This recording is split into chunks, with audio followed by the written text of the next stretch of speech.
मैं सज्जन सिंह यादव, सहायक आचार्य इतिहास, राजकीय महाविद्यालय कोटपूतली। प्रिय विद्यार्थियों, बीए पार्ट प्रथम वर्ष इतिहास विषय के विद्यार्थियों हेतु प्रस्तुत वीडियो का विषय है आर्यों का मूल निवास स्थान। देखिए, भारतीय इतिहास के कुछ विवादग्रस्त प्रश्नों में से एक प्रश्न है यह कि आर्य मूलतः किस स्थान के रहने वाले थे। अलग अलग विद्वानों ने इस संबंध में अपना अपना मत प्रतिपादित किया है और उन्होंने विविध क्षेत्रों को उनका मूल निवास स्थान बतलाया है।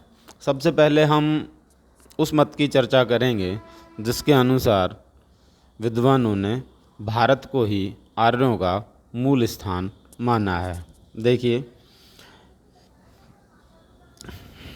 भारत को आर्यों का मूल निवास स्थान मानने वाले जो प्रमुख विद्वान हैं उनमें पंडित गंगानाथ झा ब्रह्मऋषि देश को इनका मूल निवास स्थान मानते हैं।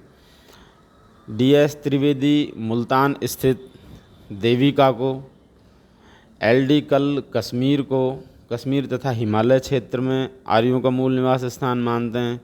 किंतु हमें अब यह तो मान ही लेना चाहिए कि आर्य भारत का मूल निवास स्थान नहीं था और वे यहाँ आक्रांता के रूप में आए थे। सैंधव सभ्यता आर्य सभ्यता से भिन्न एवं इससे अधिक प्राचीन थी। यदि आर्य भारत के निवासी होते तो वे सर्वप्रथम अपने देश का ही आर्यकरण करते। समस्त दक्षिणी भारत आज तक आर्य भाषा भाषी नहीं है। उत्तर पश्चिम में बलूचिस्तान में ब्राहुई भाषा का पता चलता है जो द्रविड़ परिवार की भाषा थी। यह इस बात का सूचक है कि संपूर्ण भारत अथवा कम से कम उसका एक बड़ा भाग भाषा की दृष्टि से अनार्य था। यह आर्यों के भारतीय मूल के सिद्धांत के विरुद्ध सबसे प्रबल प्रमाण है। विभिन्न विद्वानों ने आर्यों का मूल स्थान विश्व के भिन्न भिन्न प्रदेशों में निर्धारित करने का प्रयास किया है।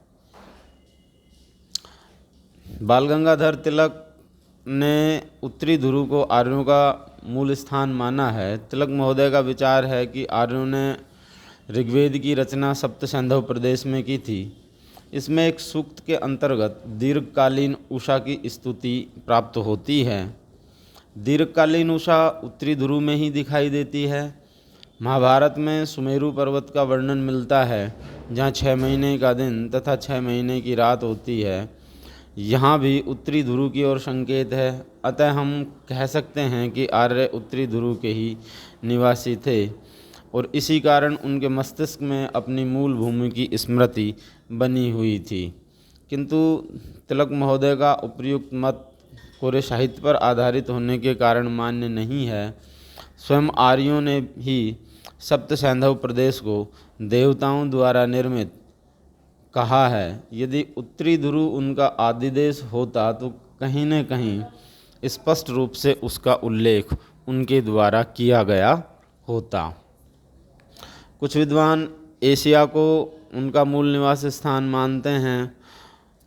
इनमें मैक्समूलर महोदय प्रमुख हैं जिन्होंने मध्य एशिया को आर्यों का मूल निवास स्थान माना है। रोड्स महोदय ने बैक्टीरिया तथा एडवर्ड मेयर पामीर के पठार को उनका मूल निवास स्थान मानते हैं। मेयर महोदय का विचार है कि पामीर के पठार से ही इंडो ईरानी जाति पूर्व में पंजाब तथा पश्चिम में मेसोपोटामिया की ओर गई। इस मत का समर्थन ओल्डेनबर्ग तथा कीथ आदि विद्वानों ने भी किया है। ब्रैंडेस्टीन महोदय ने बताया है कि भारतीय भाषा कोश से प्रकट होता है कि आर्य मूलतः एक पर्वत के नीचे घास के मैदान में निवास करते थे। यह मैदान यूराल पर्वत के दक्षिण में स्थित किर्गिज का मैदान था। जो विद्वान एशिया को आर्यों का मूल स्थान स्वीकार नहीं करते उनका कहना है कि भारोपीय भाषाभाषी परिवार के मुहावरों का प्रसार यह सिद्ध करता है कि आर्यों का मूल निवास स्थान एशिया की अपेक्षा यूरोप में खोजना कहीं अधिक तर्कसंगत होगा। अब यूरोप के बारे में चर्चा करते हैं। बहुत सारे विद्वान यूरोप के विभिन्न स्थानों जैसे जर्मनी, हंगरी, दक्षिणी रूस को आर्यों का मूल निवास स्थान निर्धारित करने के पक्ष में अपने तर्क प्रस्तुत करते हैं, जिनका विवरण हम देखते हैं। सबसे पहले हम जर्मनी को लेते हैं। जर्मनी को आर्यों का आदि देश मानने वाले विद्वानों में पेंका हार्ट प्रमुख हैं। उनके तर्क एक बार हम देख लेते हैं कि इस पक्ष में उन्होंने जो तर्क दिए हैं, उसमें पहला तर्क उन्होंने दिया है कि मध्य जर्मनी में स्थित स्कैंडिनेविया नामक स्थान कभी भी विदेशी आधिपत्य में नहीं रहा, तो भी यहाँ के निवासी भारोपीय भाषा बोलते थे। इससे सिद्ध होता है कि भारोपीय भाषा का मूल स्थान यही था। दूसरा तर्क इनका ये है कि पश्चिमी बाल्टिक सागर के तट से सर्वप्राचीन एवं अति साधारण वस्तुएं पाई गई हैं। यहाँ से प्राप्त पाषाण उपकरण अत्यंत कलापूर्ण एवं तकनीकी दृष्टि से उत्तम कोटि के हैं। ये सब भारोपीय कृतियाँ हैं। मध्य जर्मनी से भी प्रागैतिहासिक काल के कुछ मृदभांड पाए गए हैं। इन्हें भी प्राचीन आर्यों से ही संबंधित किया गया है। आर्यों की शारीरिक विशेषताएं भी उन्हें जर्मनी का आदिवासी बताती हैं। जैसे उनकी एक प्रमुख विशेषता भूरे बालों का होना है। आज भी जर्मनी के लोग भूरे बालों वाले पाए जाते हैं। परंतु यदि उपर्युक्त तर्कों की आलोचनात्मक समीक्षा की जाए तो बड़ी आसानी से उनका खंडन भी हो जाता है। एकमात्र भाषाई आधार पर स्कैंडिनेविया को आर्यों का मूल निवास स्थान नहीं माना जा सकता। किसी स्थान की भाषा का परिवर्तित न होना उसके बोलने वालों की प्रगतिहीनता तथा संकीर्णता को भी सूचित करता है, न कि उसकी प्राचीनता को। बाल्टिक सागर तथा मध्य जर्मनी से मिलते जुलते उपकरण तथा मृदभांड कुछ अन्य स्थानों जैसे दक्षिणी रूस, पोलैंड के त्रिपोलजे आदि से भी मिलते हैं। कुछ उपकरण जर्मनी के उपकरणों से भी अधिक प्राचीन हैं। जहाँ तक भूरे बालों का प्रश्न है, यह एकमात्र जर्मनी के निवासियों की ही विशेषता नहीं है। पतंजलि ने भारतीय ब्राह्मणों को भी भूरे बालों वाला बताया है, तो क्या हम केवल इस आधार पर भारत को आर्यों का आदि देश स्वीकार कर सकते हैं? कुछ विद्वानों ने हंगरी को भी आर्यों का मूल निवास स्थान सिद्ध करने की कोशिश की है, और ऐसे विद्वानों में गाइल्स महोदय प्रमुख हैं, जिन्होंने डेन्यूब घाटी को इनका मूल निवास स्थान या आर्यों का मूल निवास स्थान बताया है।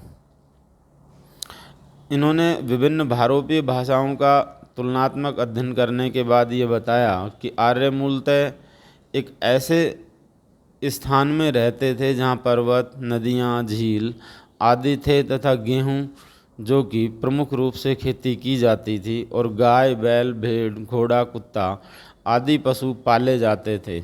ये सभी विशेषताएं हंगरी प्रदेश अथवा डेन्यूब नदी घाटी में प्राप्त होती हैं। अतः यही आर्यों का मूल निवास स्थान रहा होगा।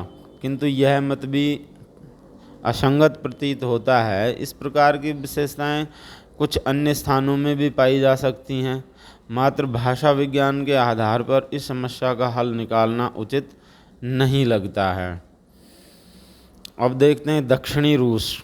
कुछ विद्वानों ने दक्षिणी रूस को उनका मूल निवास स्थान बताया है, और ऐसे विद्वानों में Mayer, Peake, Stuart Piggott, Gordon Childe प्रमुख हैं, जिन्होंने दक्षिणी रूस को आर्यों का मूल निवास स्थान स्वीकार किया है, और इन्होंने पुरातत्वीय आधार और भाषा शास्त्रीय सामग्रियों के आधार पर अपना यह निष्कर्ष प्रस्तुत किया है। दक्षिणी रूस में किए गए उत्खनन से लगभग उसी प्रकार की संस्कृति के अवशेष मिलते हैं जो आर्यों के समय में थी। यहाँ की खुदाई से अश्व का भी अवशेष मिलता है, जो आर्यों का प्रिय पशु था। पिगट महोदय के अनुसार आर्य दक्षिणी रूस के एक विस्तृत प्रदेश पर निवास करते थे। दक्षिणी रूस के त्रिपोलजे से लगभग 30,000 ईसा पूर्व के मृदभांड प्राप्त हुए हैं। इस आधार पर नेहरिंग ने दक्षिणी रूस को आर्यों का आदि देश बताया है। भारोपीय तथा मध्य रूस की फिनो उग्रियन भाषाओं में आश्चर्यजनक क्षमता दिखाई देती है, जो इस बात की सूचक है कि भारोपीय तथा मध्य रूस की जाति में प्राचीन काल से ही ऐतिहासिक संपर्क था।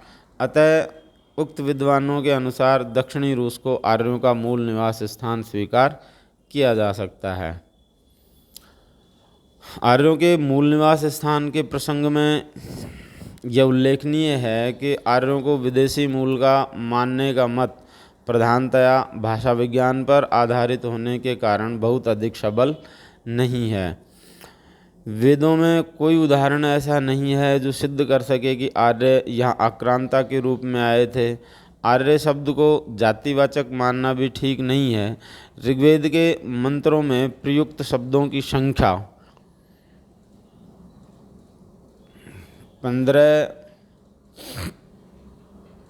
1,53,972 है, जिसमें आर्य शब्द मात्र 33 बार आता है। भाषाविदों ने तुलनात्मक भाषा विज्ञान को एक प्रमाणिक शास्त्र के रूप में प्रतिष्ठित किया है, किंतु भाषा एक सांस्कृतिक इकाई है जिसका किसी जाति विशेष से संबंध स्थापित करना उचित नहीं है। एक ही प्रजाति के लोग विभिन्न भाषाभाषी हो सकते हैं। ऋग्वेद में आर्य तथा दास दस्यु के बीच जो विभेद किया गया वह प्रजातीय न होकर धार्मिक लगता है। आर्य तथा दास दस्यु किसी जन समुदाय, प्रजाति अथवा जनजाति के नाम लगते हैं। इनका विरोध धार्मिक व आधार्मिक का विरोध है। दास दस्यु का प्रयोग परिचारक के रूप में भी मिलता है। दस्यु शब्द ईरानी भाषा में भी मिलता है, जो ग्रामीण जन का सूचक है। जहाँ तक ब्राहुई भाषा का प्रश्न है, इसका दक्षिण की द्रविड़ भाषा से दूर का संबंध ही हो सकता है। उत्तर पश्चिम में इसके व्यापक प्रचलन का प्रमाण नहीं मिलता है।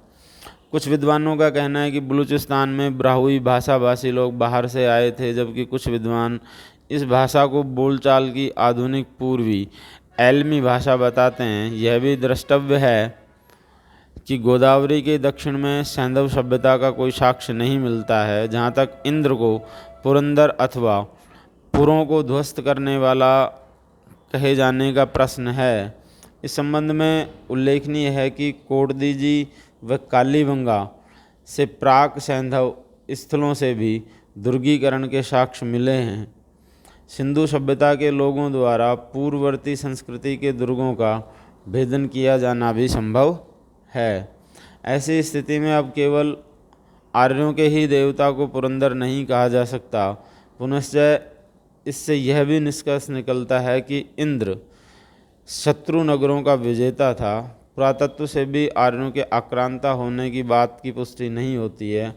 अब प्राय सभी विद्वान यह स्वीकार करने लगे हैं कि इस बात का कोई स्पष्ट प्रमाण नहीं है कि आर्य विदेशी आक्रांता थे। प्रस्तुत वीडियो में इतना ही। धन्यवाद।